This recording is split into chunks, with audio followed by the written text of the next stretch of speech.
I'm Jonathan from Potency.world, a revolution in girls' education. I'm here in my capacity as an interview host for Business Live Global. We're meeting another exciting entrepreneur or mover or shaker or game changer in the world and finding out what makes them tick and a favourite song which will play at the end of this short interview. There's only 10 minutes to go, so take your time now, have a listen. CEO and award winner Cynthia Davis of the Diversifying Group. Cynthia, hello. Hello, nice to meet you. Nice to meet you. How are you today? I am great. I'm doing well. The sun is shining, so all's good in my world. Absolutely, absolutely. Now, I met you at International Women in STEM event, which was fantastic. Tell me a bit about this Diversifying Group, because it seems much bigger than just a company. Yeah, I mean, it's, Diversifying Group stemmed, I suppose, from a frustration that I had really years ago when I realized as a Black woman working in the kind of corporate world that, I had a lot of different challenges that, other people similar to me were also experiencing. So, I suppose to kind of set the scene and how the company came to be, I'd worked in the corporate world for quite a long time, decided to take some time out to have a child. And when I became a mum, the challenges that I'd experienced when I went into the world of work started to really dawn on me. And I think it was that realization that, oh God, okay, what my parents went through, what I went through is most likely what my child's going to go through. And as a mum, there's just something that just connects with you around, I've got to do something. I can't bring a child into this world, if things are the way that they are. So I really, Wow. I had the idea in my mind for a long, long time, but I think it was just the birth of my daughter that made me really focus on what can I do? What are the things that need to be done to start eradicating things like racism, discrimination, all the challenges that we all face when we go into the world of work, if you are somebody from, underrepresented communities and, in the minority. And that's how the company really stemmed. It was when I was on maternity leave and just thinking, what can I do? And one of the things that I'd done in my career was worked as a recruiter. And I'd worked as a recruiter for quite a number of years in some big corporate organizations. And I thought, well, I know there's great people out there that genuinely don't always have equal access to opportunities. And, we can't move forward unless everyone is given that access to those opportunities and that we start to educate people on how to do that. And I believe that you can't expect the world to change if you're not prepared to be part of that solution. So I had to put my money where my mouth was, really, and find a way to change it. And that's how the business started, was just out of that sheer frustration of what we need to do better as a society. We need to do better to allow some of that great talent that we know is so underrepresented and not given that opportunity to shine. So that's how the business started. Well, I'm not being funny, but if your daughter should ever watch this, what an act of absolute love. Oh my word, the meaning, right, okay, purpose driven. Yeah. You're purpose driven. Very purpose driven, yeah. This is not on the questions that I'm supposed to be asking you, but you're going rogue now, are you? Well, it's just that, are you neurodivergent yourself? Dyslexia, dyscalculia, anything like that? No, but I've got OCD, so okay. OCD, yeah, okay. So OCD, the unpleasant part is not nice, but the order is something. Do you picture it in your mind how everything should be, or are you talking to yourself? No, I tend to picture how I'm very particular about things that they've got to be a particular kind of way. So yes, I suppose that's where that my OCDness comes from. It's the particularness of things, and things have to be a certain kind of way and have to be of a particular kind of attention to detail. Very much so, yeah. Very much so. So listen, what's the difference between Diversifying Group and Diversifying Jobs? Are there two companies that you own?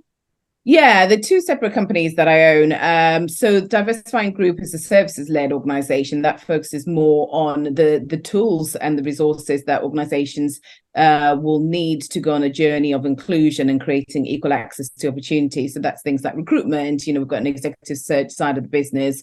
We also have a board practice that focuses on that leadership perspective, because it's really how do we get the leaders, to really be part of the solution as well, but really understand what part they play in this, but also educating people. So we've got a great training facility that we offer, and we've got some incredible D&I trainers who go around and really that changing hearts and minds, but giving people that real good understanding of the part that they need to play. It's how do we get out of our default mode into something that's more inclusive and fit for purpose. And we also have a consultancy side and an event side to the business. So that's the Diversifying group.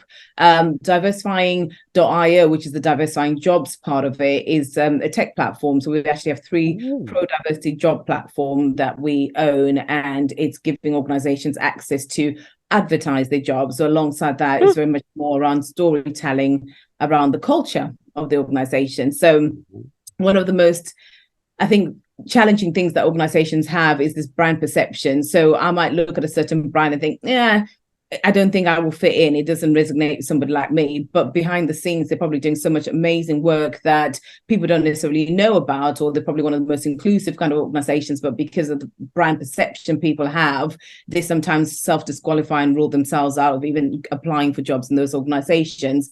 So this is a great opportunity for companies to really showcase what they're doing, going beyond that. We're an equal opportunities organization, which everyone does, right? It's almost like a cut and paste that people got to put like a tick box, right? Exactly. So this is where they can really articulate what they're doing around inclusion. So whether they've got policy around gender, or around the gender pay gap, or around ethnicity, or LGBTQ plus, that doesn't involve one day on Pride where they put race, more than that. How do they support things like the new world that we're in now, which is all around hybrid working, or remote working, things like mental health. All those things are really, really important when candidates are looking for a career opportunity. I saw that on your own website about the way you treat your staff. So this is very much a balancing of employer-employee relations, is it not? Massively. And I'm always a great believer that we can't preach to others how to do it if we don't practice it in our own home. So we've got to lead by example, right? So we always look and say, well, if we expect organizations to be doing this, we've also got to be showing that we are taking it seriously. So that's why you will see we put a lot of emphasis on having those, especially around mental health. I was a board advisor for Headspace. I know the importance of mental health and well-being, especially in the workplace, and how burnout and stress and all those things have an impact on all of us as individuals. But how can organizations mitigate that, or how can they support that? So having the right kind of tools and policies in place to support people whenever they're going through that. But just also the diversity makeup of our own team is really, really important, because we learn from each other. None of us ever profess to know everything about every single community. But I think learning and hearing from people with different lived experiences will help to enrich us and our knowledge and our awareness of different kind of cultures and different kind of backgrounds. And therefore, it helps us when we're working with our clients and partners, that we're able to advise in a way that's real, that's authentic, and just not what I read in a textbook somewhere. There is actual real life, awareness and experience as well. So how do you, because training courses are not enough in and of themselves, because we understand that beliefs are hidden, sometimes even from the person who believes the thing. What is your approach to training? Yeah, and I think for us, it's realizing that everyone's got a different baseline where they're starting from, and it's understanding where that baseline is, and it's how do you take people on a journey, right? And I think if you stick somebody in front of a computer, you give them a bunch of questions and you ask them to tick the answers, they'll do that, and off they go, and it's not actually sunk in. So it's how do you change hearts and minds? And I think that's the approach that we like to take when we have training, is get people to really think about what their actions, the impacts that their actions have, or what they say and do. People always think things like unconscious bias is a magic wand.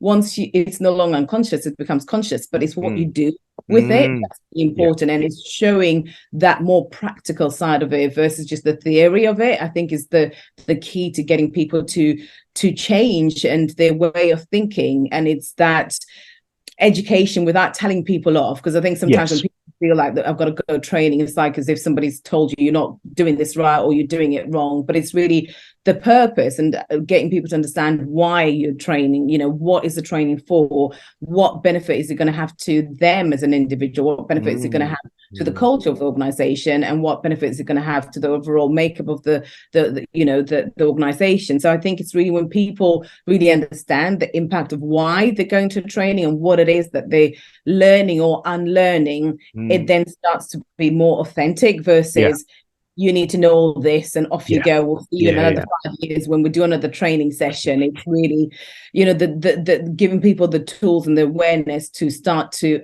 affect change in a much more impactful and longer lasting kind of ways. What we fantastic. Cynthia Davis, your song choice, Tina Turner, Simply the Best. I need say no more. Companies, directors, HR directors, operations directors, reach out. All of the notes to contact Diversifying Group are in the notes of the show, and they are also in the notes of the YouTube video. Connect with Cynthia and her company. Simply the best. Cynthia, thank you very much. Take it away, Tina.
You're simply